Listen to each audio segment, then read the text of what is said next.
In this podcast episode, Laila Mickelwait, a longtime anti-trafficking advocate, exposes the dark underbelly of Pornhub, once the world's largest pornographic website and the fifth most visited site globally.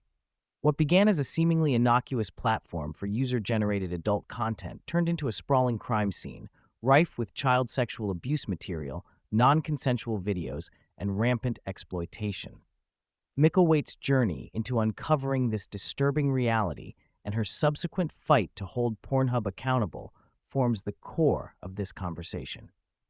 Laila Mickelwait's involvement began around 2019-2020 when she encountered disturbing news stories about minors being trafficked and exploited on Pornhub.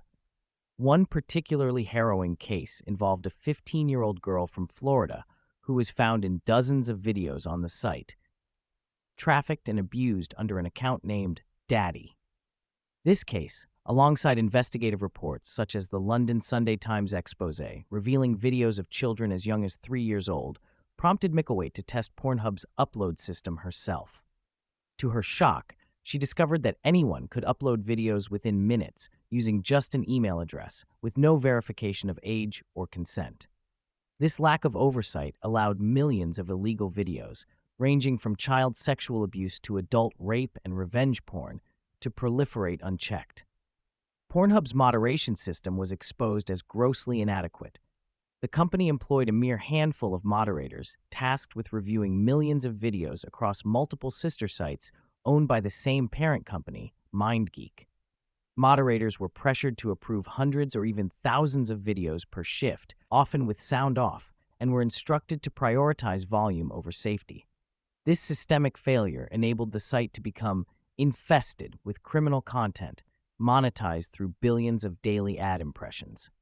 The conversation also delves into the corporate history of Pornhub, revealing it as part of a vast empire controlled by MindGeek, a multi-billion-dollar conglomerate that owns most of the world's major porn sites.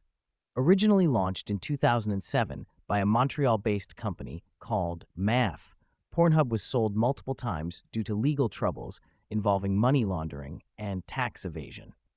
Despite rebranding efforts and changes in ownership, many of the same executives remained involved, perpetuating a culture of negligence and profit-driven exploitation.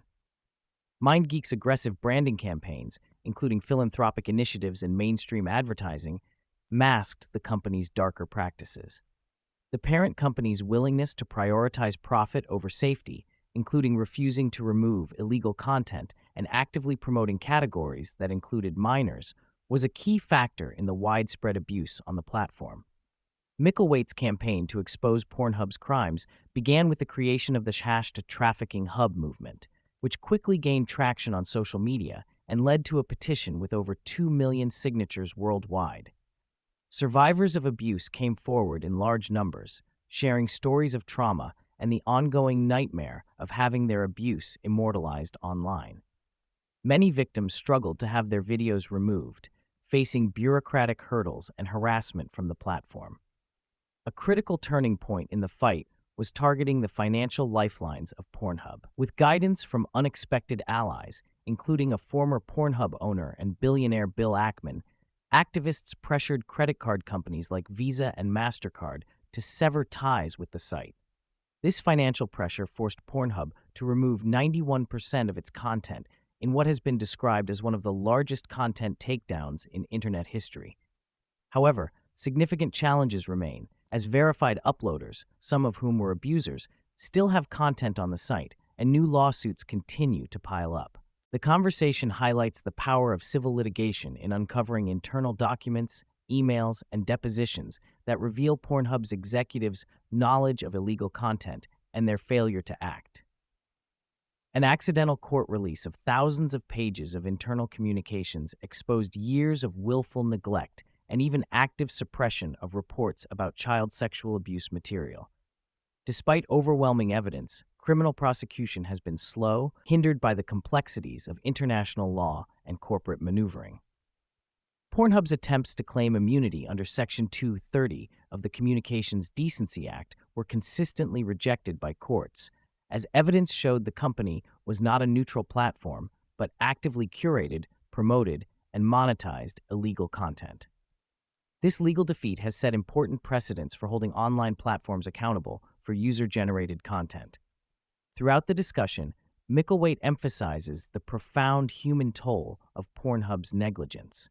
Victims like Serena, a 13-year-old coerced into sharing nude images that were then distributed on the site, suffered devastating consequences, including bullying, addiction, homelessness, and multiple suicide attempts. The trauma of having abuse recorded and endlessly circulated online is described as an immortalization of their suffering, with victims living in constant fear of re-victimization. The conversation also touches on the staggering statistics of image-based sexual abuse, with suicide ideation rates among victims reaching 50%. The systemic failure to protect these individuals and the ongoing challenges they face in seeking justice underscore the urgent need for reform. Looking forward, Mickelwait advocates for mandatory age and consent verification for every individual in every video uploaded to user-generated porn sites. She highlights existing biometric technologies, such as those provided by companies like Yoti, which can verify identity and liveness to prevent underage or non-consensual content from being uploaded. Importantly, she stresses that these checks must be conducted by trusted third parties, not the porn companies themselves, to protect user privacy. Financial institutions are identified as key enforcers of these standards, with credit card companies wielding significant influence by refusing to process payments for sites that fail to comply. This approach offers a scalable, global solution to a problem that transcends national borders.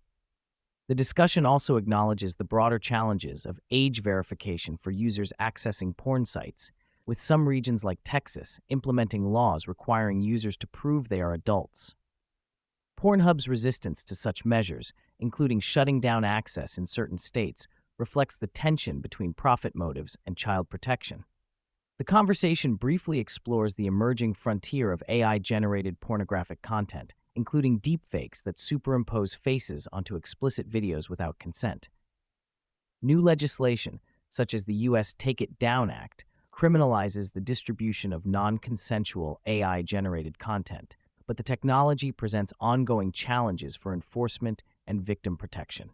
Subscription-based platforms like OnlyFans are also discussed, with concerns about minors being exploited on these sites despite tighter regulations.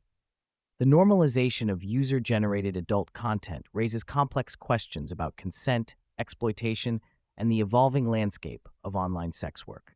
Mickelwait highlights innovative technological tools designed to protect children, such as apps that monitor phone usage and detect the sharing or receipt of explicit images, alerting parents without overly intrusive surveillance. These developments illustrate how technology can be harnessed to mitigate the harms it sometimes enables. The conversation closes with a reflection on the cultural and legal shifts needed to address the harms exposed by the Pornhub scandal. Mickelwait credits survivors' bravery and the growing coalition of activists, lawyers, lawmakers, and allies for driving progress. She emphasizes the importance of justice, not only for victims' healing, but also as a deterrent to future abuse. Mickelwait's ongoing work, including her book Takedown, Inside the Fight to Shut Down Pornhub and the Justice Defense Fund, invites public engagement and support.